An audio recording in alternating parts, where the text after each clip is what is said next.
Hello বন্ধুরা, good morning সবাইকে। তোমরা সবাই কেমন আছো? আমি তো জাস্ট ফাটাফাটি আছি। সরস্বতী পুজো যেহেতু দুদিন ধরে পড়েছিল, আজকে হলো সরস্বতী পুজোর দ্বিতীয় দিন। সকাল সকাল স্নান করে চলে এসেছি, আর খালি পেটে একটা ওষুধ ছিল, ওইটা খেয়ে নিচ্ছি। কারণ যেহেতু আমি পরশু দিনকে দাঁত তুলেছি, এই জন্য দাঁতের জন্য আমাকে ওষুধ খেতে হবে বলে খালি পেটে এই গ্যাসের ওষুধটা খেয়ে নিলাম। তারপরে মুখের মধ্যে একটু জেলটা মেখে নিয়ে চলে আসলাম নিচে। নিচে এসে বিছানা তুলে নিলাম, আর দেখো বিছানা তুলতে পারিনি, চালু আমার খাটে উঠে বসে আছে। বিছানাটা তুলে চলে এসেছি পুজো দিতে। আর আজকে যেহেতু সরস্বতী পুজো, এই জন্য কিছু শুকনো প্রসাদ দিয়ে ঠাকুরকে পুজো দিলাম। প্রত্যেক বছর সরস্বতী পুজোর থেকে এই বছরের সরস্বতী পুজোটা একটু অন্যরকম, কারণ প্রত্যেক বছরে আমি ঘুরতে যাই আর কলেজে যাই।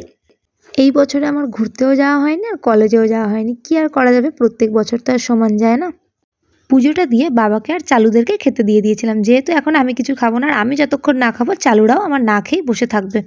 সেই জন্য বাবার সাথে সাথে ওদেরকেও খেতে দিয়ে দিয়েছিলাম। তারপরে চলে আসলাম ওপরে, আর একটা পরিষ্কার কাঁচা ধোয়া কুর্তি পরে নিলাম। যে কটা বইপত্র ছিল বইপত্রগুলো একটু বের করে নিলাম, আর বইয়ের ভেতরে কয়েকটা করে পেন ছিল, পেনগুলোকে বের করে রেখে দিলাম, আর বইগুলোকে নিয়ে নিলাম নিচে নিয়ে যাওয়ার জন্য। আর বই নিয়ে যাওয়ার সময় দেখি সাথে একটা খাতাও রয়েছে, যেহেতু খাতার মধ্যে বিদ্যাবুদ্ধি লিখে রেখেছি, এই জন্য খাতাটাকেও নিয়ে নিয়েছি বইয়ের সাথে।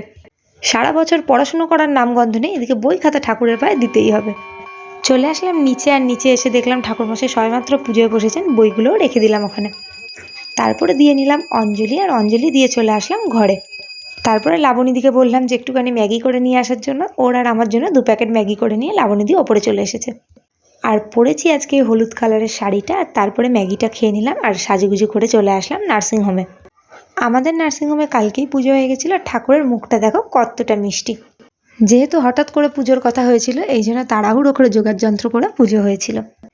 যাই হোক, এসে একটুখানি কাজবাজ ছেড়ে নিলাম, আর তারপরে বসে গেলাম দধিকর্মা মাখতে।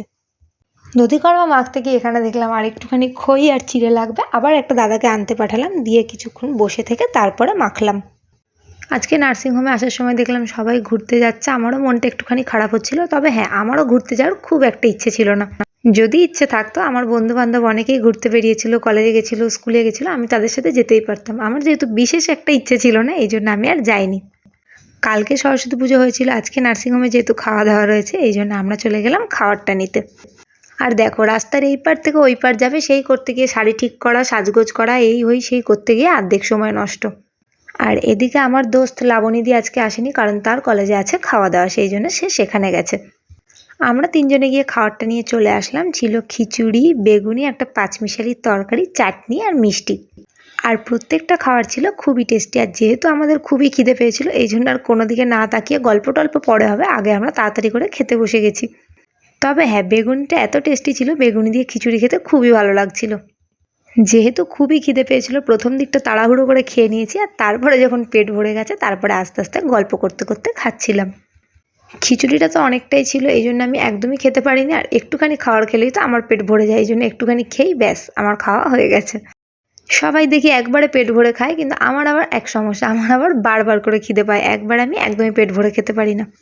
19 জানুয়ারি আমাদের নার্সিংহোমে যে প্রোগ্রাম হয়েছিল, সেখানে আমি নাচে 3rd হয়েছিলাম, আর আজকে দেবে হলো তার প্রাইজে ছিল 1000 টাকা, আর সাথে সার্টিফিকেট। আর ঘরটার মধ্যে এত লোক ছিল, সেখানে গিয়ে তো আমি ঘাবড়ে গেছি, এই জন্য আমাকে বলেছে ছবি তুলতে, আমি ছবি না তুলে হেঁটে চলে আসছিলাম। সার্টিফিকেট জিনিসটা জমাতে আমার খুবই ভালো লাগে। যাই হোক, বছরের প্রথম সার্টিফিকেটটা পেয়েই গেলাম।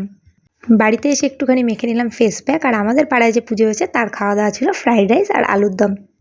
ডিনারটা সেরে নিয়ে 1 গ্লাস দুধ নিয়ে চলে আসলাম ওপরে। তো চলো, গুড নাইট।